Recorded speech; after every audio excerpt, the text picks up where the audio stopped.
Saya membuka ya. Assalamualaikum warahmatullahi wabarakatuh. Selamat pagi. Kawan-kawan IPA 4 ya berarti.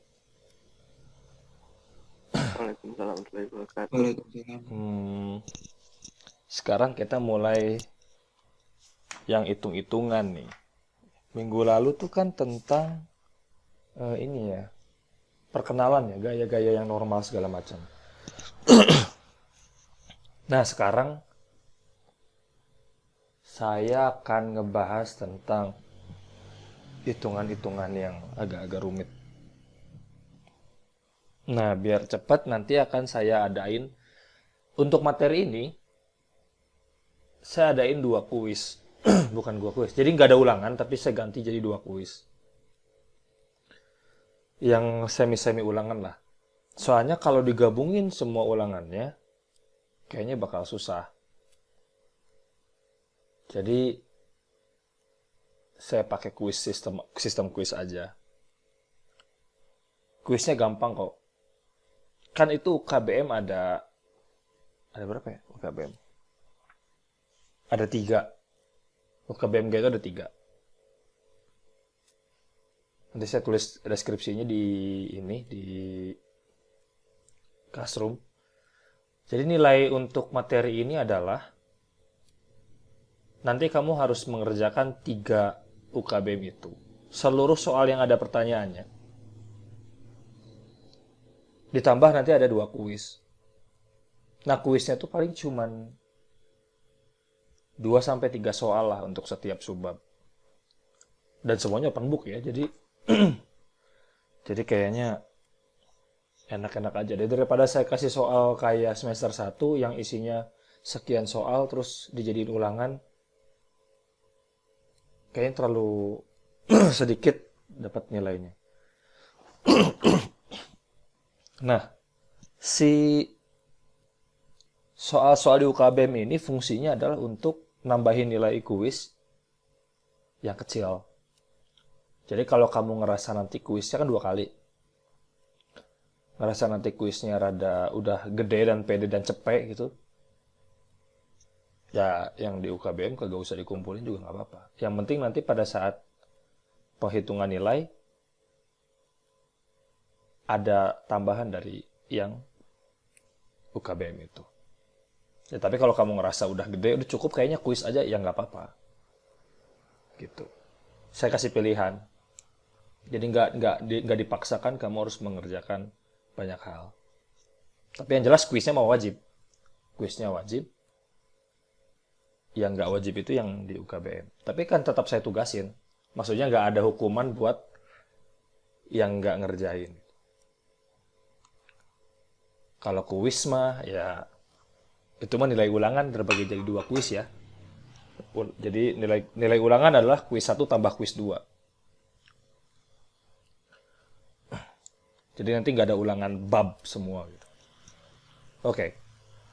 Seperti biasa ulangannya saya kasih di Classroom malam hari ya.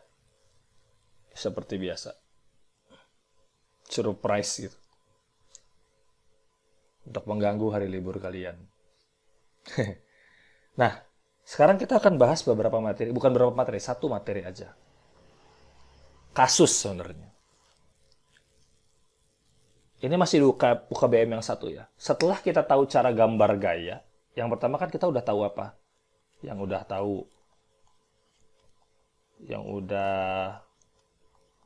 tahu itu kan cara gambar gaya.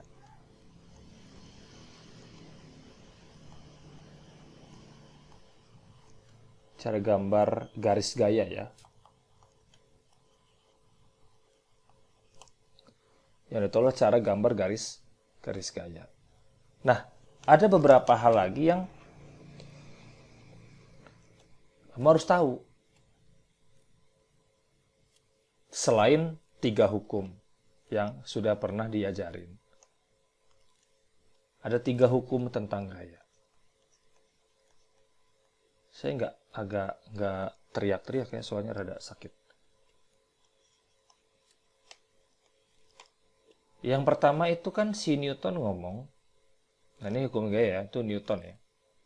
Yang pertama Newton ngomong begini. Benda itu malas, bahasa gampangnya. Benda yang sudah diam akan tetap diam.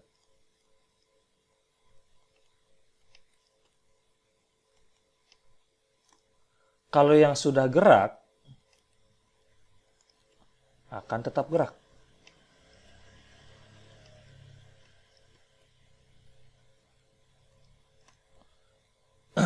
Kalau sigma F-nya sama dengan 0. Jadi kalau tidak ada gaya-gaya eksternal atau jumlah gaya eksternal padanya adalah 0. Sigma F itu maknanya adalah jumlah gaya. Atau dalam tanda kutip resultan. Sorry, bukan jumlah berarti ya. Resultan. Soalnya vektor.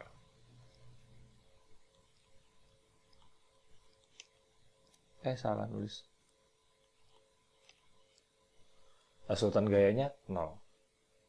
Nah, ini yang pertama. Sigma F-nya sama dengan 0. Jadi yang terjadi kalau sigma F-nya sama dengan 0 adalah benda yang diam akan tetap diam. Yang gerak akan tetap gerak. Dan geraknya GLB lagi.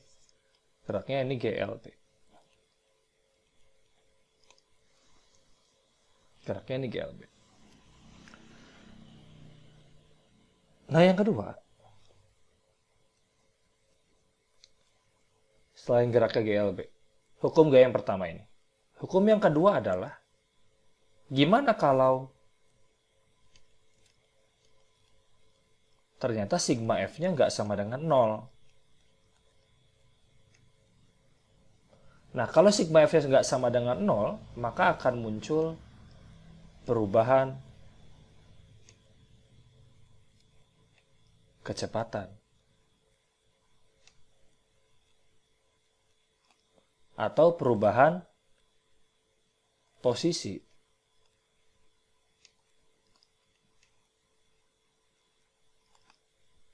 Perubahan posisi atau perubahan kecepatan.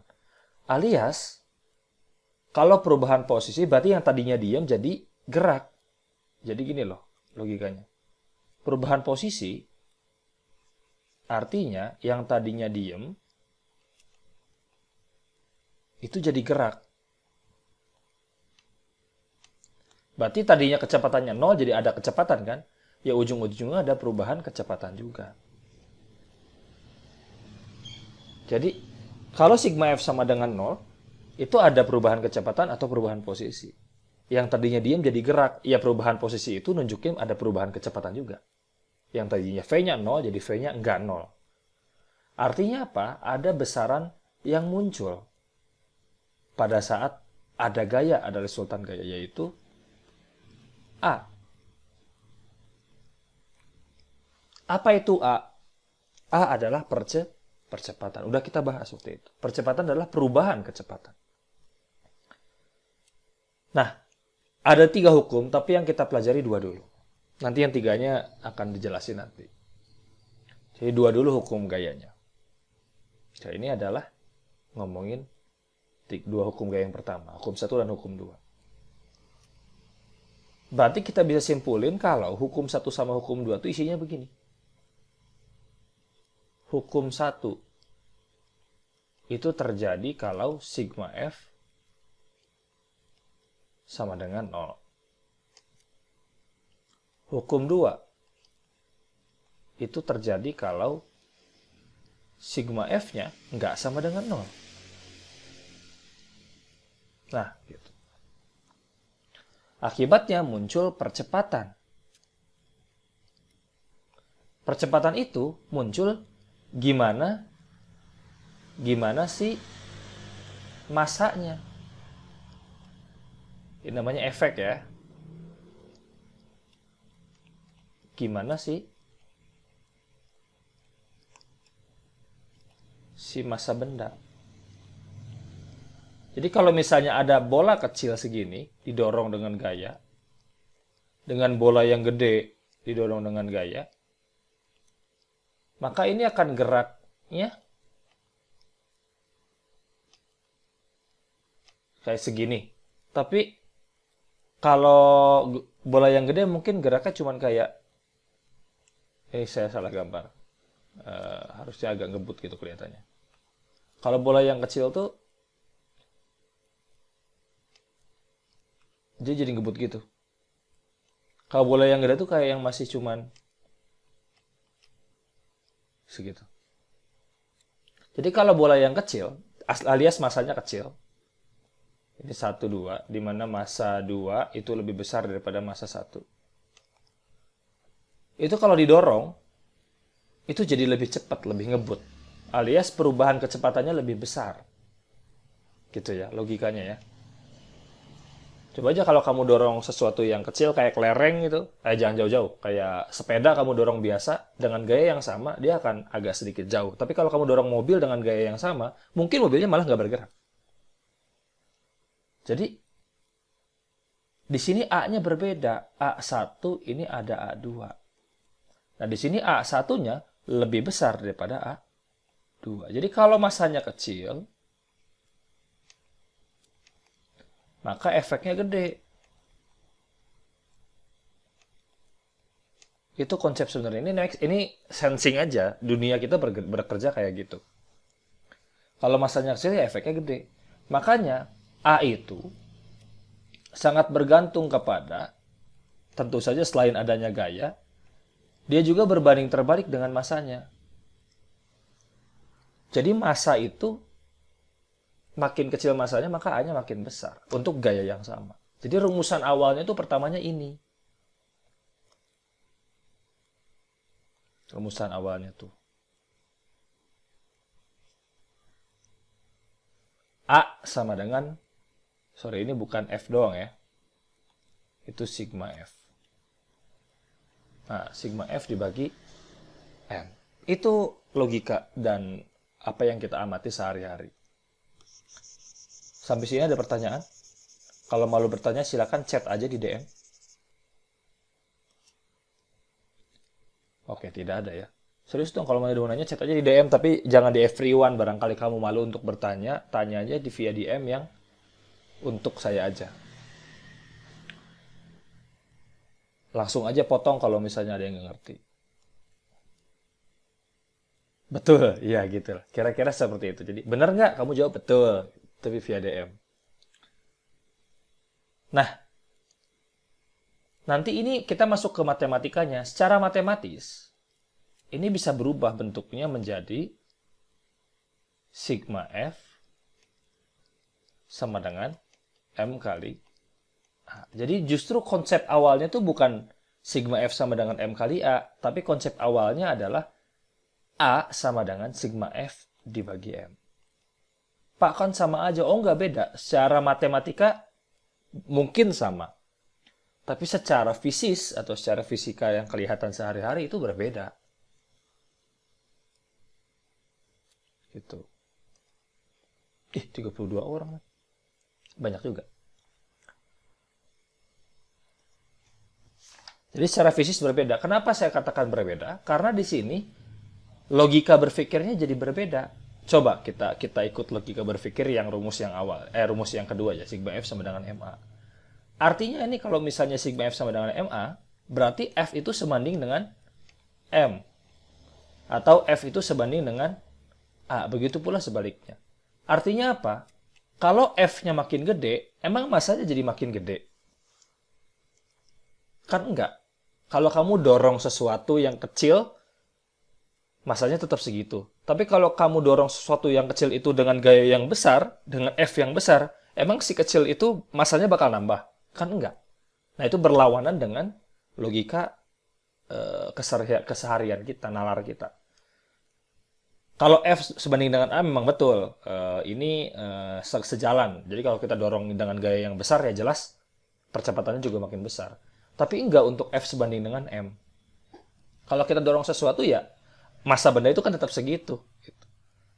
Kalau kita nggak dorong ya, atau dia dorong ya, massanya kan tetap segitu. Nah, kalau ini enggak. A itu sebanding dengan F sama. Nah, ternyata A itu berbanding terbalik dengan M. Ini yang mau dia highlight. Bahwa percepatan itu berbanding terbalik dengan massanya. Jadi kalau massanya kecil, maka percepatannya besar. Tapi dengan gaya yang besar bisa membuat massa yang kecil, Pak. Gaya yang besar bisa membuat massanya kecil, Pak. Hah? Contohnya gimana? Gaya yang besar bisa membuat massanya kecil. Gimana? Coba jelasin, coba chat lagi. Aku belum dapat nih.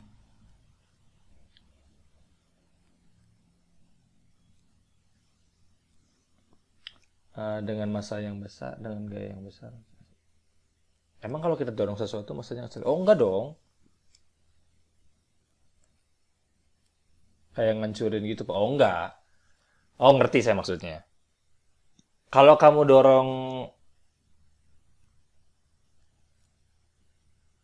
nggak bisa ngubah massa benda, Pak. Iya, betul. Nggak bisa ngubah massa benda. Jadi gini loh. Maksudnya dia mungkin kalau kita dorong tembok, ceder. Kan temboknya tadinya massanya gede. Terus temboknya hancur berkeping-keping. Berarti kan kepingan-kepingan dari si tembok itu massanya lebih kecil daripada tembok yang sebelum kita tonjok. Kalau temboknya hancur ya. Tapi kan ternyata semua kepingan itu kalau dijumlahin masanya akan tetap sama dengan kepingan yang tembok yang gede. Kita ngelihatnya sebagai satu sistem gitu. Kalau misalnya kita tonjok tembok terus temboknya hancur, berarti gaya kita juga terdistribusi merata ke setiap kepingan-kepingan itu. Ya akhirnya gayanya nggak gede juga, gayanya terbagi-bagi juga. Itu mungkin maksudnya ya. Nanti kan di rekaman suka ada tuh yang nanya kelihatan, nanti saya sensor. Kalau nggak lupa, kalau lupa ya nggak apa-apa. Nanyanya biasa aja kok. Nah, itu adalah perhitungan matematisnya. Baru sekarang kita hitung-hitungan dengan yang lebih sederhana.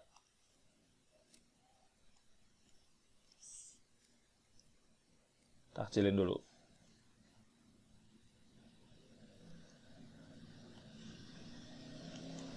Nah, sekarang kita gambar-gambaran.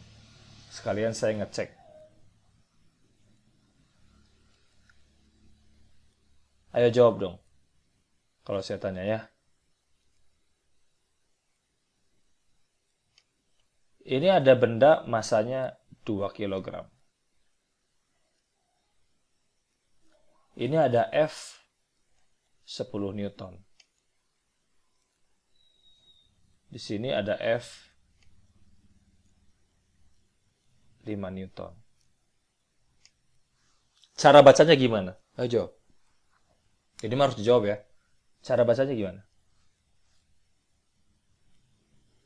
Oi. Oi, oi. Apa perlu saya bilang yang nggak jawab PKI? Oi, jawab dong. Ini cara bacanya gimana?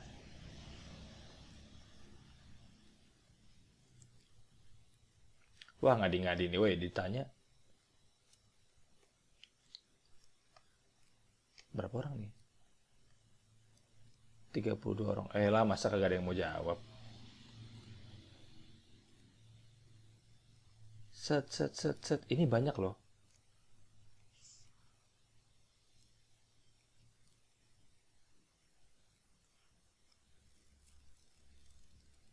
Jumlah F10 kurang 5. Iya, betul. Cara baca. Kalau nggak tulisin aja deh cara bacanya. Saya cuma ngecek doang nih cara bacanya. Sebuah kotak seberat 2 kg didorong ke kanan dengan gaya 10 Newton dan didorong ke kiri 5 Newton. Coba bener nggak nih ada yang jawab? Sebuah kotak seberat 2 kg. Nah, sebelum saya tanya bener atau enggak, dia udah ngoreksi sendiri. Bermassa, iya betul. Salahnya cuma di situ. Saya ini kagak ada yang mau ngomong. Kenapa sih kalian lagi pada serak? Perasaan saya juga. Siapa? Siapa? Enggak. Kali aja lagi pada sakit serak gitu. Jadi saya mewajarkan. Ternyata tidak. Masih bingung, gua masih bingung. Kan cuman disuruh. Ya kalau lagi makan oke. Saya tuh lagi makan. Ya nggak apa-apa kalau lagi makan, Pak. Tapi masa makan semua? Seriusan? Yalah. Ya kan suruh cuman baca doang ya. Tadi bener bacanya. Ada kotak masanya 2 kg, didorong 10 Newton ke kanan, dan didorong juga 5 Newton ke kiri. Kemudian ada gambar yang belum lengkap di sini. Yang belum lengkapnya apa? Yang belum lengkapnya adalah gaya berat ke bawah. Sorry. Ini 20 Newton. Karena nggak ada gaya yang ke atas lagi, maka di atas ini ada gaya normal. Sama dengan 20 Newton juga. Kenapa 20 Newton juga? Karena si permukaan ini ditekan 20 Newton, maka dia akan balas ke atas 20 Newton juga. Nah, ini di sumbu Y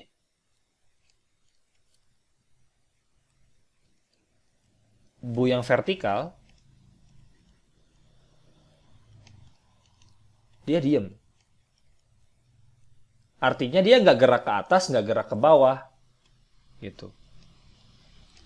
Nggak gerak ke atas. Nggak naik, nggak turun.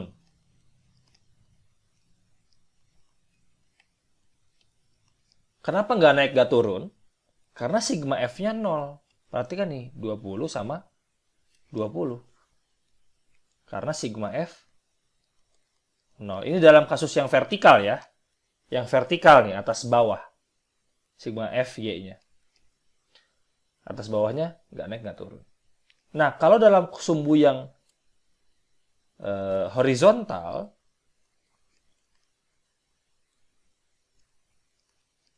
di sumbu horizontal alias X, dia nggak diem. Sigma F-nya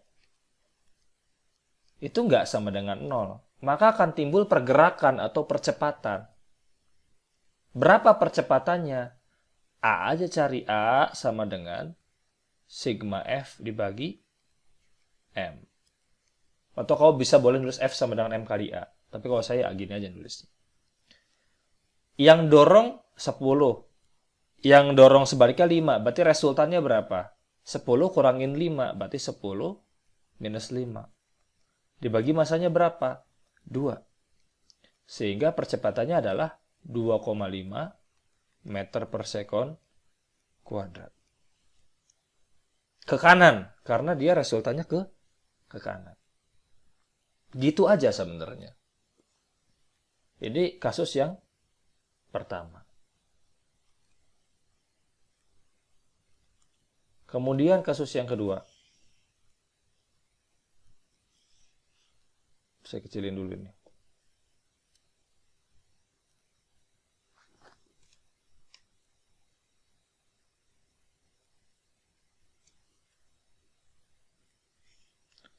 Ini kasus yang pertama.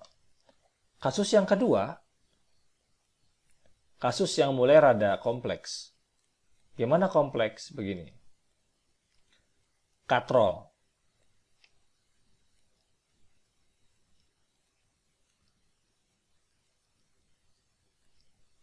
Katrol. Di sini ada benda. Di sini ada benda.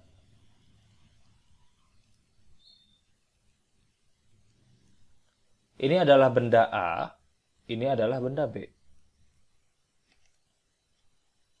Massa A, ini perhatiin ya, soalnya ini soal-soal begini yang sering keluar justru. Massa A adalah 5 kg. Massa B itu 3 kg.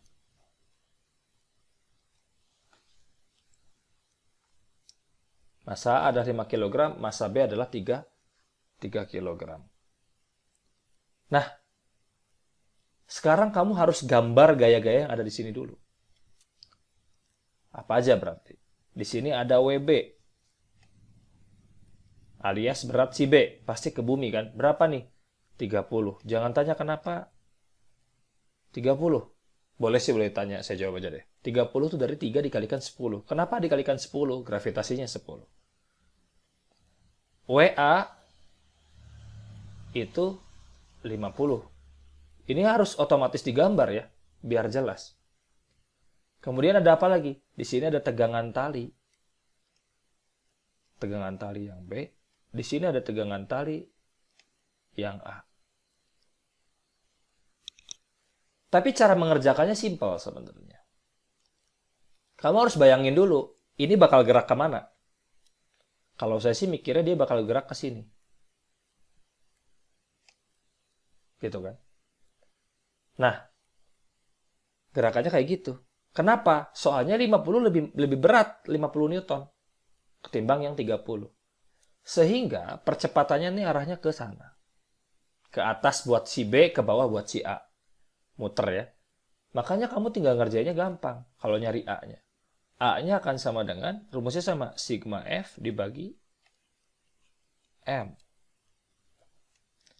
Yang narik siapa? 50. Yang nahan siapa? 30. Masa total 5 tambah 3, 8. Ingat, yang M ini adalah massa yang totalnya. Ini total. Yang bergerak.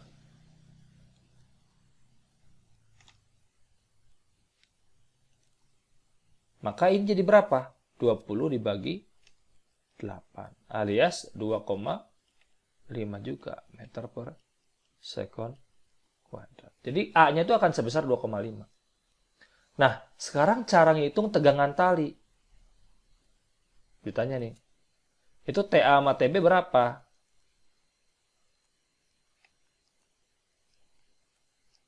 TA sama TB. Nah, untuk nyari TA, kamu gambar yang ada TA-nya, sistem yang ada TA-nya. Yang mana? Yang A. Gambar gini dulu. Kemudian, ke bawah ditarik berapa? 50. Nah, ke atas ada TA. TA kan kata si A, dia ke atas ya. Nah, sementara gerakannya udah ke bawah. A. 2,5 meter per second kuadrat.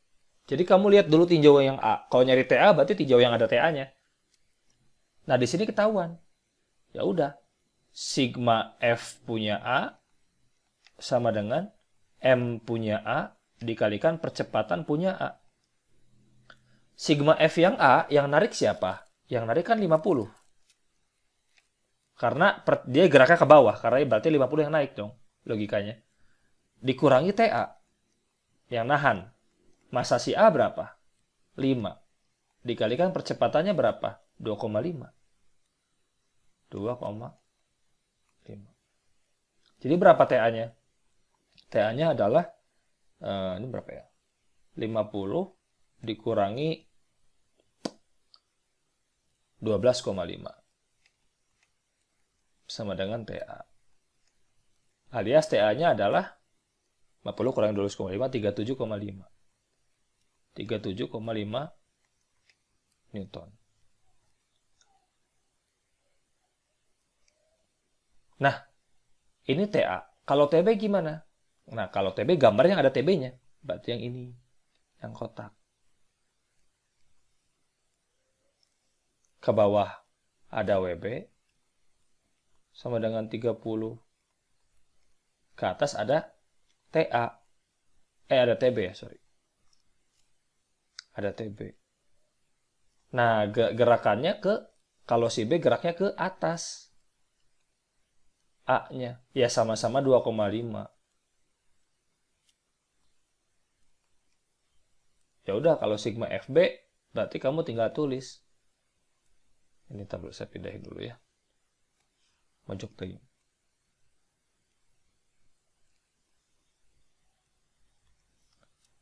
Berarti sigma FB ya sama dengan MB dikalikan AB.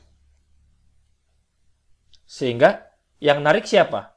Karena gerakannya ke atas, maka yang narik tuh TB. Dikurangin yang nahan. 30. Massa B-nya 3, AB-nya 2,5. Nah, TB-nya akhirnya akan sama dengan 37,5 juga. Ini akan sama jawabannya. TA sama TB sama karena mereka masih dihubungkan dengan tali yang sama. Karena katrolnya juga tidak punya gaya gesek. Gitu. Jadi TA sama TB jawabannya sama kalau kamu mau ngecek. Begitu cara ngerjain yang katrol. Kayak ini yang 2 materi awal. Lalu nanti ada lagi 2 soal lagi yang akan saya bahas. Sekarang off dulu karena waktunya masih tinggal 3 menit lagi. Daripada kagok, saya stop share dulu ya. Nah, sekarang kasus yang kedua. Kasus yang ketiga berarti ya. Bagaimana kalau miring? Nah, ini dia yang mulai dikhawatirkan.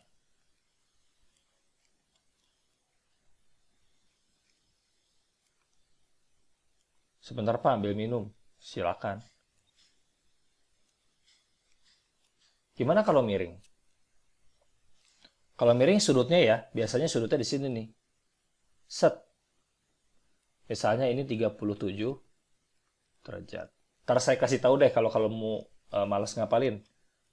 Di soal. Sin 37, 3/5. Cos 37, 4/5. Gitu. Terus di sini ada balok.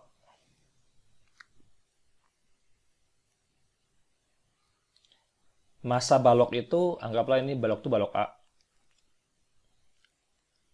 Massa balok itu adalah 10 kg. Ini licin ya, bawahnya. Oke, ada yang bisa cara baca gambar ini? Coba dibaca gambarnya.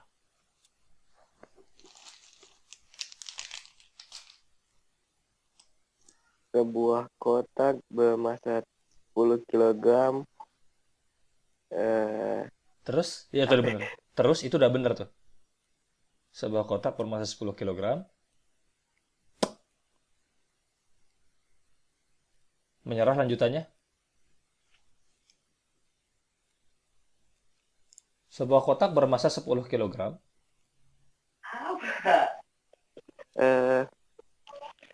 Berada di sudut 37 derajat. Berada di sudut 37 derajat. Ada yang kurang dikit lagi. Ayo, masa yang lain lagi pada makan?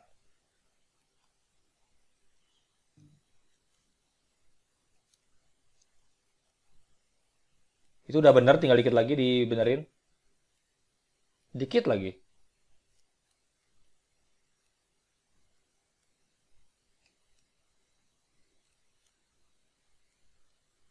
Ditebelin nih kotaknya nih. Oh, ada yang lewat chat.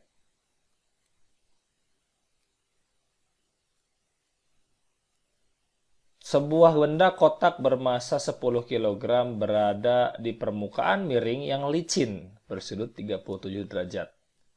Atau ada lagi yang jawabnya berada di sudut miring 37, bukan Pak? Betul.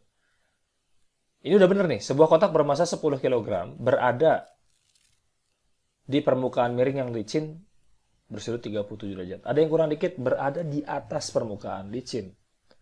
Jadi berarti udah tahu cara bacanya semua. Nah, terus sekarang gambar-gambar gaya yang bekerja.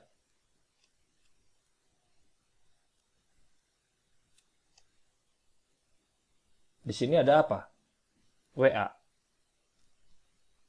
WA-nya adalah 100 Newton. Kenapa 100 dikaliin 10? Saya kaliin dulu ya.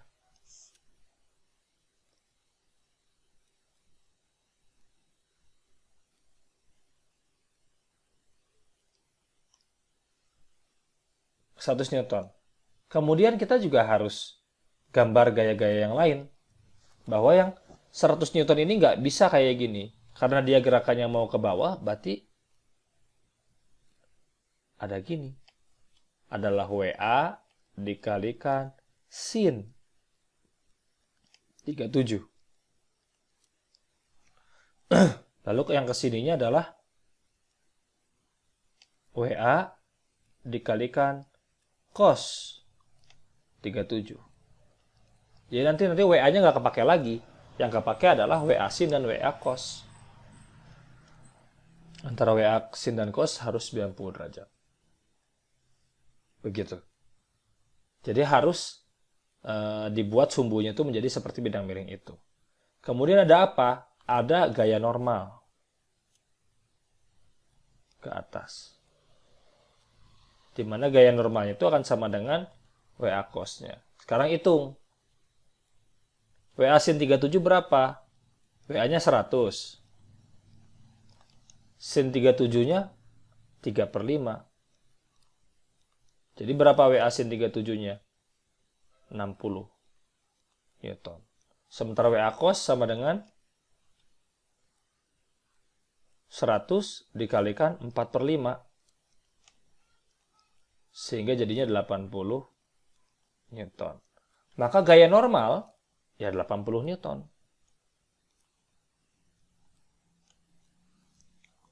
Begitu. Sekarang dia nggak naik ke atas dan juga nggak turun ke bawah nembus bidang miring itu. Berarti antara NN sama WA cos 37 adalah sama. Yang nggak sama yang mana? Yang miring ini. Maka percepatan dia ke bawah tuh arahnya miring. Kemana gerakannya? Ke sini, A-nya. Berapa sih A-nya? Sama, A sama dengan sigma F dibagi M. Yang narik siapa? WA sin 37 yang narik ya. 60 Newton. Yang nahan nggak ada. Soalnya ke arah sana tuh nggak ada gaya.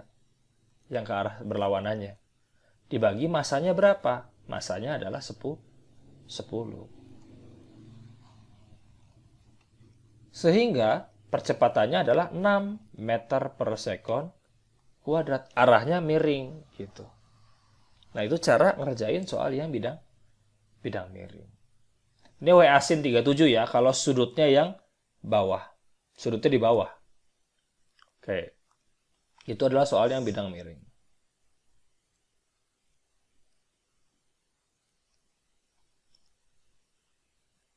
Bentar, ini dikecilin dulu ya.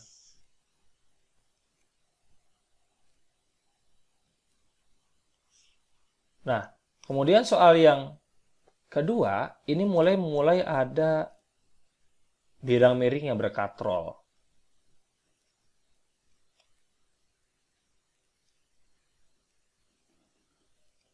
Dan di sini tuh ada katrolnya nih.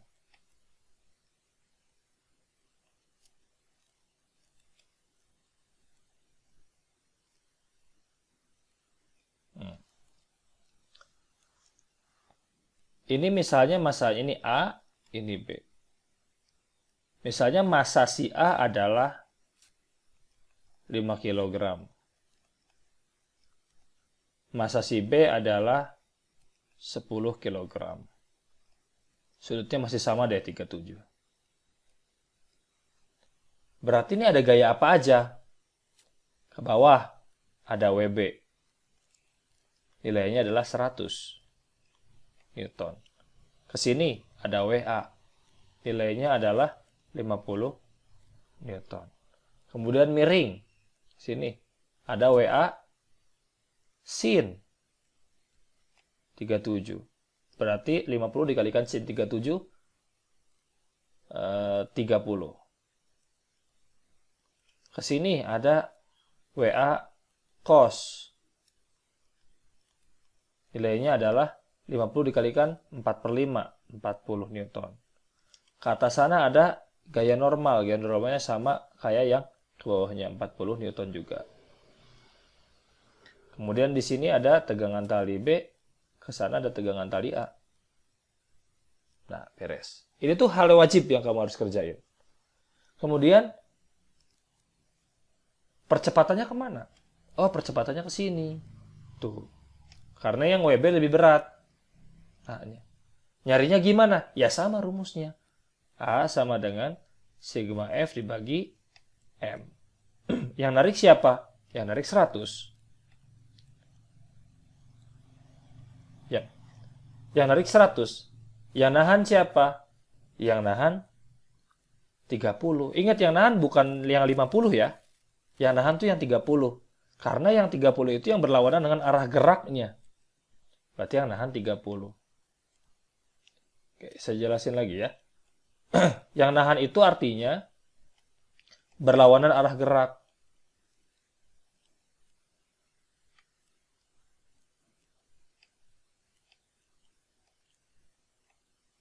Gitu. Dibagi masanya berapa? Totalnya. Yang bergeraknya kan ada 2. Berarti ini 10 ditambahin 5. 15. Artinya apa? Apa lagi? Apa? 70 dibagi 15. Dibagi 5, berarti 14 dibagi 3. Berarti meter per second. Udah A-nya segitu.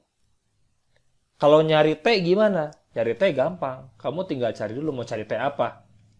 Cari TA, berarti gambar yang TA-nya doang. TA ditarik sama siapa sih? Si A, ya sama TA. Ditahan sama siapa? Ditahan sama yang 30. Percepatannya berapa sih? Oh, ke atas percepatannya. Berapa? 14/3. Ya udah, kamu tinggal gambar lagi. Sigma F punya A sama dengan M punya A dikalikan A punya A. Sigma F punya A yang narik TA, yang nahan 30. Massa si A berapa? Massa si A 5. AA berapa? 14/3. Udah, berarti dapat TA-nya akan sama dengan 70/3 ditambahin 30. Alias 160/3 Newton. TB-nya pasti segitu juga.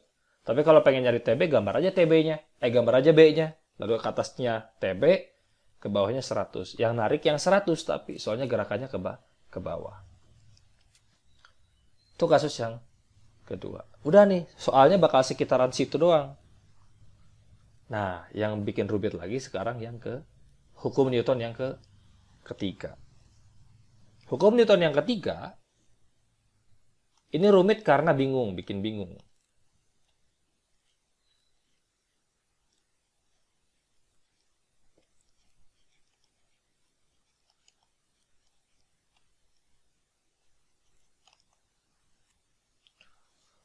Hukum 3 Newton itu bikin bingung.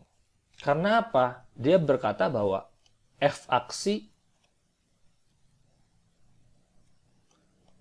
mesti dibarengi dengan F reaksi.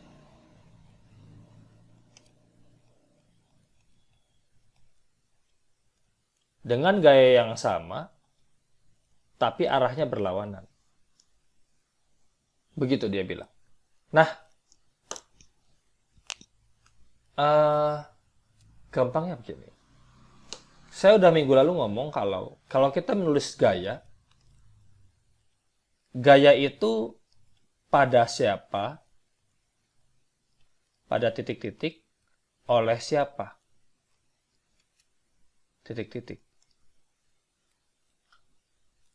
Ketika F pada A oleh B, maka reaksinya adalah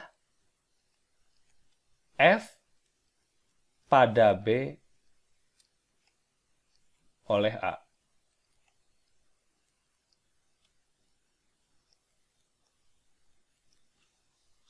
Itu ada sesaat. Aksi reaksi itu pasangan. Ini adalah pasangan gaya. Yang artinya apa? Kalau satu hilang,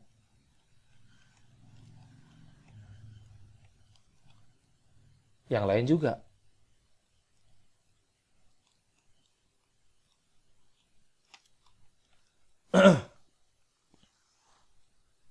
Ini adalah F aksi dan F reaksi.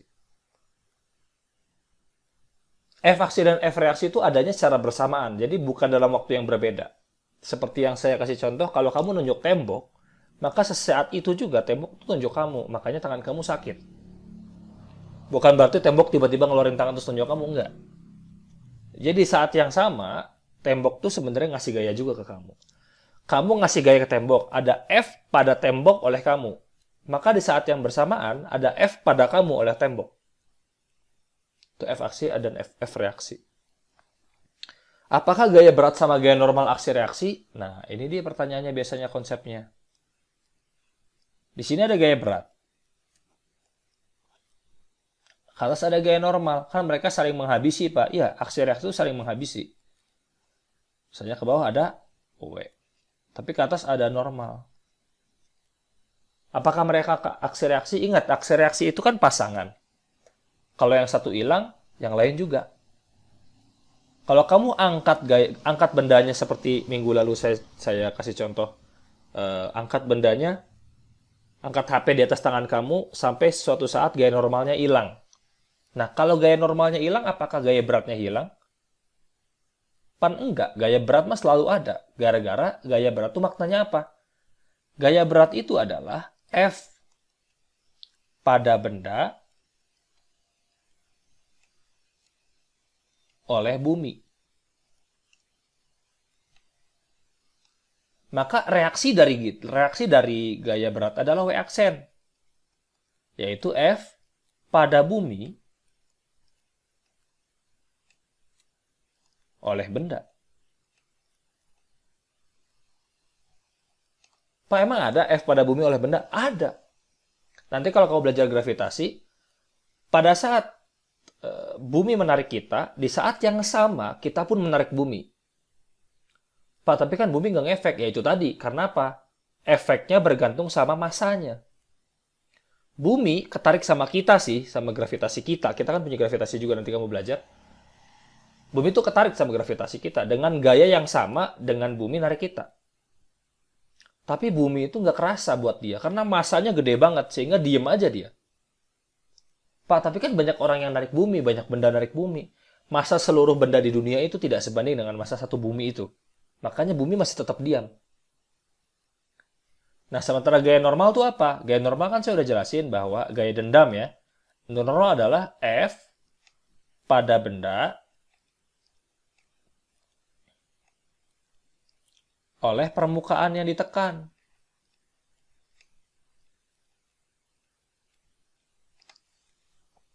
Jadi kebetulan aja W itu lagi neken permukaan, maka W itu ngasih gaya ke permukaan. Sehingga normal itu dilawan sama normal, karena normal itu adalah F pada benda oleh permukaan tadi. Bingung ya? Ini sebenarnya kalau konsep pada dan olehnya ngerti, enak. Soal lagi ya. Pada saat ada benda, ini saya omongin, gak saya tulis. Pada saat ada benda, di buku juga nggak ada. Di buku apapun kayaknya kamu nggak akan nemu teori ini. Pada saat ada benda, benda itu kan bermassa. Pada saat benda itu nyampe di, let's say HP lah. HP kamu tuh bermassa.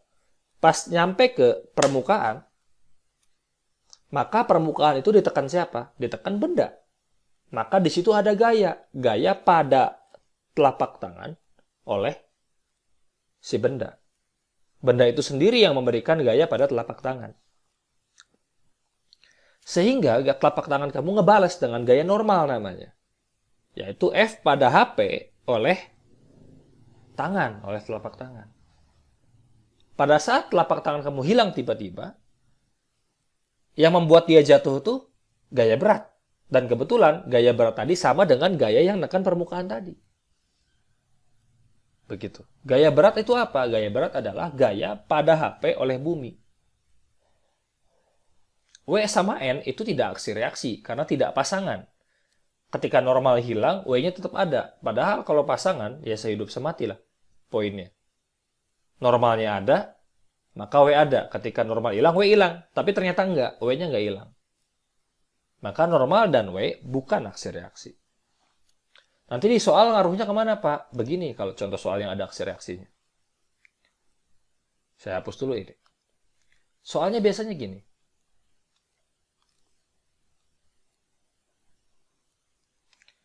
Ini ada benda A, sebelahnya ada benda B.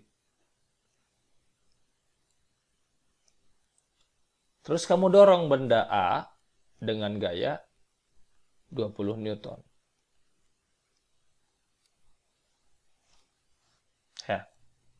Benda A didorong 20 Newton. Massa A ceritanya adalah 2 kg. Massa B ceritanya adalah 8 kg. Di sini gambar aja gaya-gaya yang bekerja. Di A ada WA, nggak lurus. Di A ada WA. Berapa? 20 Newton. Di B ada WB. Nilainya 80 Newton. Terus di sini ada normal. Normal A ya sama 20 Newton. Di sini ada normal B.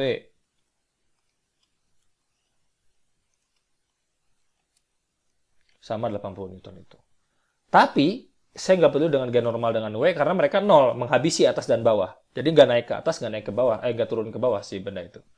Tapi mereka bergerak, karena bawahnya licin lah. Bergeraknya kemana? Bergeraknya ke kanan. A-nya. Berapa A-nya? Tulis A sama dengan sigma F dibagi M. Yang dorong siapa? 20. Untuk satu sistem ini ya. Yang nahan nggak ada.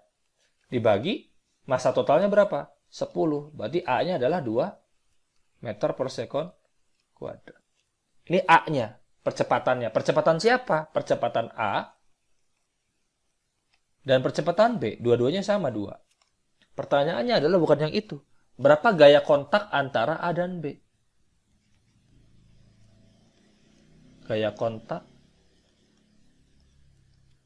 A ke B berapa? Sekarang kita coba pikirin. Dalami ya. Ini yang didorong adalah benda A. Tapi benda B ikut bergerak. Siapa yang dorong benda B? Nah, kan itu. Siapa yang dorong si B? Kan jawabannya gampang. Oh ya si A lah. Gitu kan. Kenapa si A bisa dorong si B? Ya karena A didorong 20, terus A kontak sama B. Karena kontak itu, maka B kena gaya dari A. Namanya gaya kontak. Jadi B itu bukan didorong sama yang 20. Tapi sistem AB didorong sama 20. 20 itu sendiri dorongnya ke A doang. Dan A dorongnya si B. Berarti ada gaya kontak antara A dan B. Nah, gimana cara nemuin gaya kontaknya? Gini, ini tuh bisa di zoom. Nah, bagian ini tuh bisa di zoom. Di zoom ya. Antara A, ini A, dengan B, ini B. Mereka punya namanya gaya kontak. A dorong ke B. Namanya F pada B oleh A. Ya. Di saat yang sama juga, sebenarnya F pada A oleh B itu ada. Mereka saling menghabisi, makanya nggak ngefek, si A nggak kedorong ke kiri. Mereka saling menghabisi. Tapi kita bisa cari tahu gaya FBA ini dengan seperti kita nyari tegangan tali. Yuk cari kayak misalnya, kau pengen yang mana dulu? A atau B? Jawabannya akan tetap sama karena emang besarnya sama. Misalnya kita pakai yang A nih. A doang. Hijau yang A. Kedorong sebesar 20. Terus di sini ada, di A itu adanya apa? F pada A oleh B kan? Arahnya ke kiri. Sementara percepatannya udah tahu kemana? Ke kanan. Besarnya berapa? 2. Ya kamu nggak jawab. Sigma F A itu akan sama dengan massa A dikalikan percepatan A. Yang dorong A siapa? 20. Ada yang nahan? Ada. Namanya FAB. Kan buat A, B itu halangan. Maka ada gaya penghalangnya melalui gaya kontak. Namanya gaya kontak pada A oleh B. Massa A adalah 2. Dikalikan A-nya si A adalah 2 juga. Percepatan si A. Maka FAB itu akan sama dengan 16 Newton. Gitu, besarnya. Ke kiri.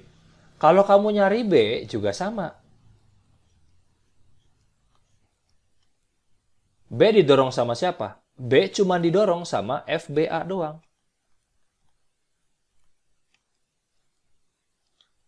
Nggak ada lagi. Percepatannya sama 2 ke kanan. Maka sigma FB sama dengan MB dikalikan AB. Yang dorong si B cuma FBA doang. FBA sama dengan massa B adalah 8. AB adalah 2. Maka 16 juga. Jadi FAB dan FBA itu sama-sama 16. Gitu ya. Sama-sama 16. Untuk mencari gaya kontak. Begitu kira-kira. Nanti tuh di UKBM ada. Untuk mencari gaya kontak. Ini akan saya hapus. Nanti gaya kontak itu akan berkembang soalnya. Ada begini. Nah, kalau bendanya 3 gimana? Ada 3 benda. Ini A, ada B, ada C. Yang didorong misalnya si C. Berarti kan B juga terdorong, A juga terdorong. Tapi ada syaratnya. C mendorong si B. Berarti B juga mendorong si A. Berarti ada gaya kontak antara C dan B. Ada gaya kontak antara B dan A. B bergerak karena didorong C. A bergerak karena didorong B. C bergerak karena didorong gaya. Begitu. Nanti di sini akan ada gaya kontak. Ini namanya F pada C oleh B. Ini namanya F pada B oleh C. Ini namanya F pada B oleh A. Ini namanya F pada A oleh B. FAB sama dengan FBA. FBC sama dengan FCB. Jadi yang mendorong B adalah FBC. Yang mendorong A adalah FAB. Begitu kira-kira gaya aksi-reaksi itu. Newton sih nggak nurunin matematikanya, tapi dari sensing kita nemu ini. Begitu kira-kira ya.